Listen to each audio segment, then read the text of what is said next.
Sorry, I'm a little nervous. I've been done this for over a year now, a couple years now. Some of you guys don't know who I am. My name is Jacob Downie. I am the youngest of three boys. Josh Downie is my oldest. Some of you probably know who he is. I grew up from Nebraska. Been there for over 32 years now. Well, 33 now. Born and raised. My mom, my dad. My dad has passed away now, but my parents separated when I was a younger kid, kindergarten around age. But I always see my dad once in a while on the weekends. But my mom's always been our backbone, our family. She's always been there, supporting us, loving us, disciplining us. My middle brother, when he graduated from high school, he went straight to the military. He's home now, with his family back in Washington. I knew I had a learning disability when I was younger, but I didn't really realize what it was until teachers told me what I had.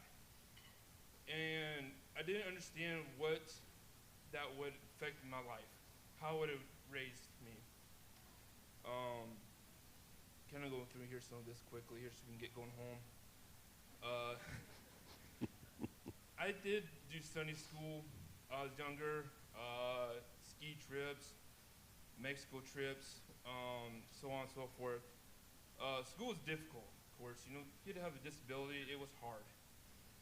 But football, wrestling, and soccer was awesome because I get to hang out with kids that are more normal, and you got kids in special ed I was in. And you're like, I was in the middle between each people. So it's kind of hard. In that mix of two, I was doing dishwashing when I was like 18 years old at that time. Dishwashing at Pizza Hut and other odd jobs as well. And so yeah. Then I'm close to my 20s. Stayed another 3 years. But I started working in a hospital. First, I don't know, 3-4 years, I was a patient escort, transferring patients around the hospital.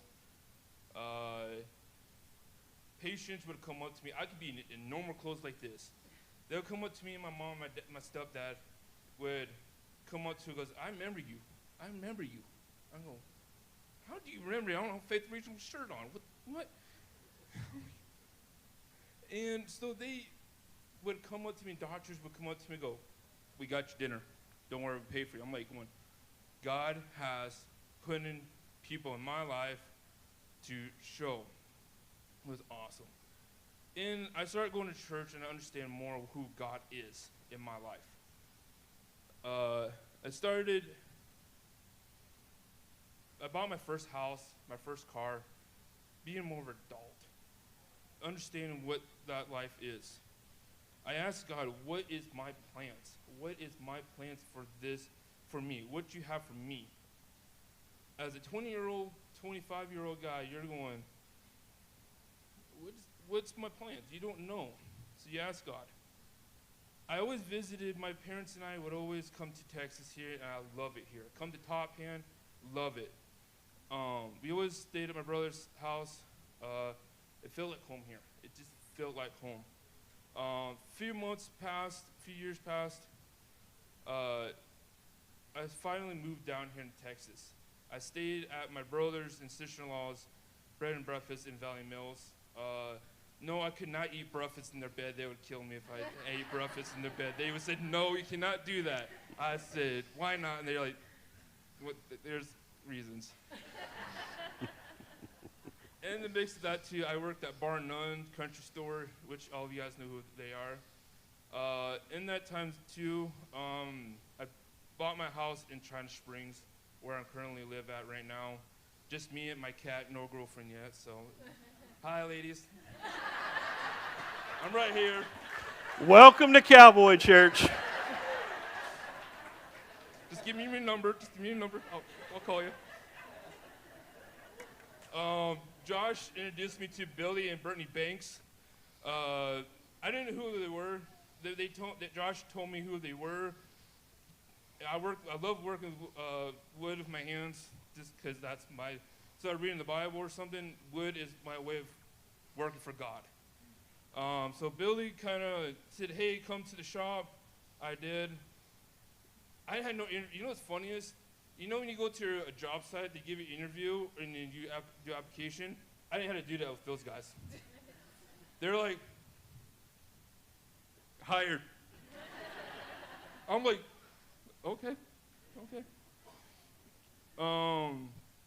I still work there now. They haven't fired me yet. Luckily. No, they love me. So one few months passed. I don't remember what Pastor Gregory was talking about, but I came home after church, normal Sunday afternoon, went home. I had lunch, sit at my table, played my little cat.